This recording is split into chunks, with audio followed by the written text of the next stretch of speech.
Hey guys, welcome to today's Vehicle Visionary. Today we're doing something a little bit different than what we normally do. I'm here in the showroom at Red River Chevrolet in Bossier City, Louisiana, so we can take a look at this 2022 C8 Corvette. This model features the 3LT package, and I'll list on the screen exactly what all is included in that, just so I don't miss anything.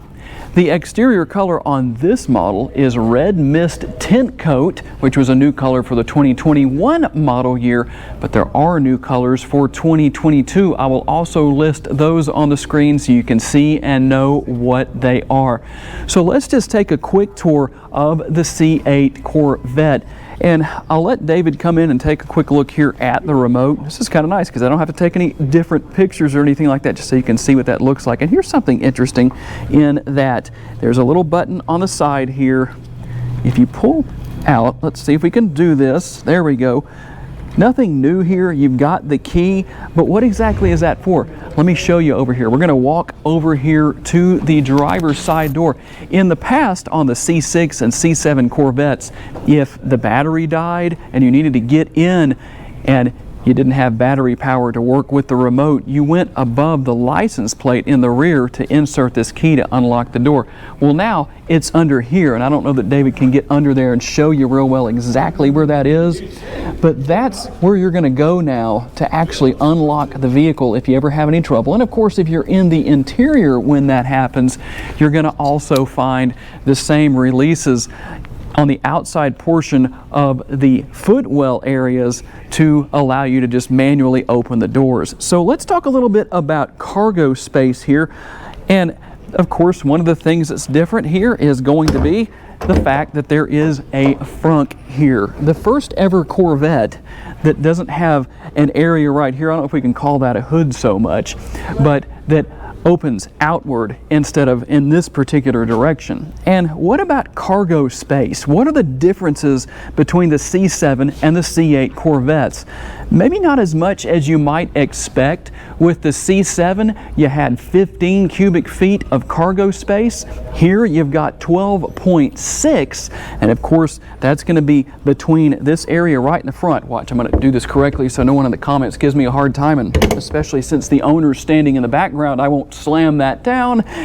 But I think it's 12.6 or 12.4, one of those two, 12.6 or 4. But the other space is back here, kind of a nice segue to getting into this area back here, which, by the way, you might notice this is a little bit of a different setup. That's because this is a convertible.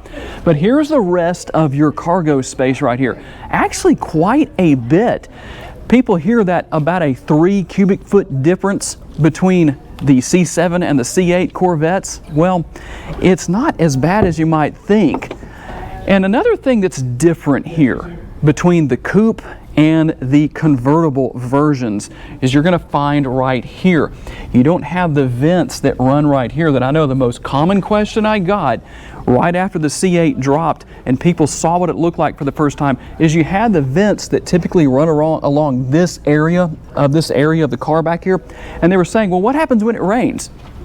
That's actually nothing new in the world of a mid-engine vehicle. Lamborghinis and Ferraris and different cars, a lot of those have, I don't know about the Ferraris, but I know the Lamborghinis do, so I don't get hit by the correction Nazis down in the comments section. But basically what happens with that is you're not going to get water pooling up in the interior area of the engine bay. Not a big deal. But with this vehicle, of course, as you can see, that's a lot different. So if that really bothers you, just get a convertible. Not a big deal.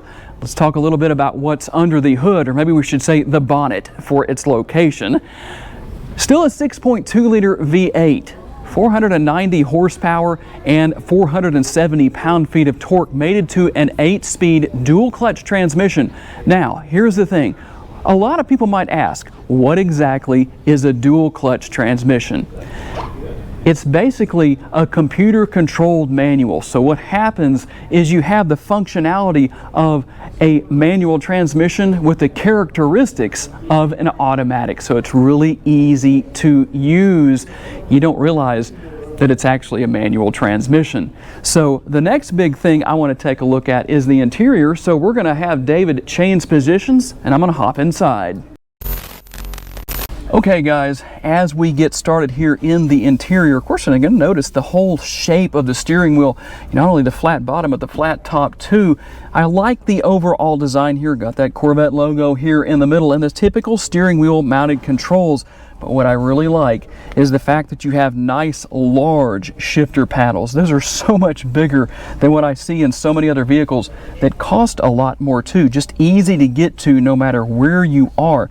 Now the one thing I would like to see change on some of these vehicles, when you turn the steering wheel, the paddles go with you. I recently did a vehicle where they actually just stayed in place. So as you're turning the steering wheel, if you're needing to change gears, gear up or gear down, you can do what you need to do. You don't have to worry about, well, where is it? It's just kind of the way it is. Not a big deal necessarily, it just is what it is. Everything looks really modern here. You've got the floating screen here, of course. You're going to have all your typical features and functionality there, such as Apple CarPlay and Android Auto and all that good stuff. And of course, the different camera views. I don't have the vehicle running right now, but we'll get you some other images later on as we're driving down the road in our test drive. But let me just show you a little bit of what's here with what we have available in the showroom. Kind of give you a little tour of the Red River Chevrolet showroom here. Multiple camera views. Actually, we don't have to worry about going on the test drive because I can just do it right here. But everything easy to use. So here's a little trivia. I've talked about this in the vehicle that I'm going to be referring to. I'm not going to tell you what it is. If you want to win a Vehicle Visionary t-shirt, tell me down in the comments what other vehicle, here's a hint, it's not a Chevrolet, it's not a GM product, but what other vehicle has a very similar push button shifter to what you have right here in this C8 Corvette. Just something that's interesting. Of course, you've got your cup holders hidden away right here just to kind of show what's there. Now, one thing I'm interested to know, leave your feedback down in the comments. This area right here where you have all the controls for your air conditioning and heated and cooled seats and all that kind of stuff, in my opinion, I would like to see that be something that maybe controls the functionality of the car. And there might be people that say, oh, I think that's perfectly fine. Tell me what you think. And if you think something else should be in this area, what do you think it should be?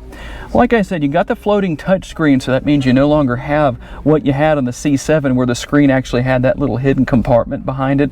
Not necessarily a big deal. I have to say I really liked that because I got to keep one of my favorite things there. I don't know if I should say it on YouTube because they might demonetize me if I do, but some of you probably know what I'm talking about.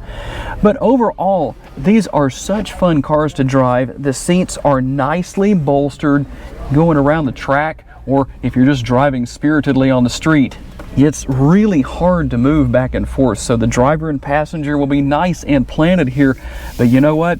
The most important part of a car like this is the next part. So I know you're ready for it. I know I'm ready for it. Let's hop out on the road for a quick test drive. All right, guys, here we go. This is the owner in the passenger seat. He's never launched this C8. Now we're going to.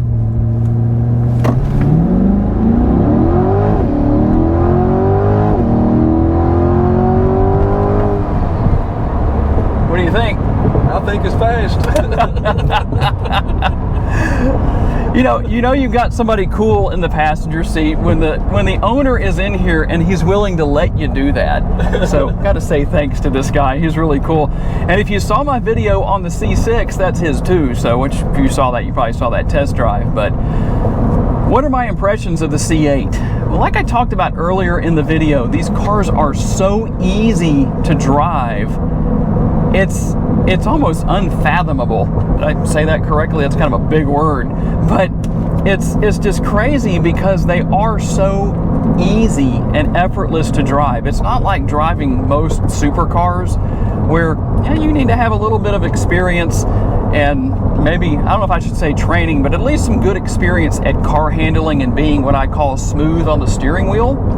That means you don't oversteer easily and you can feel the car out going through the corners and everything like that. With this thing, it's just, Chevrolet did such a great job of engineering the C8 that really anybody can drive it. In fact, if somebody really wanted to know my top recommendation, if you've never had a supercar before, this is what I would recommend. I mean, it's priced right.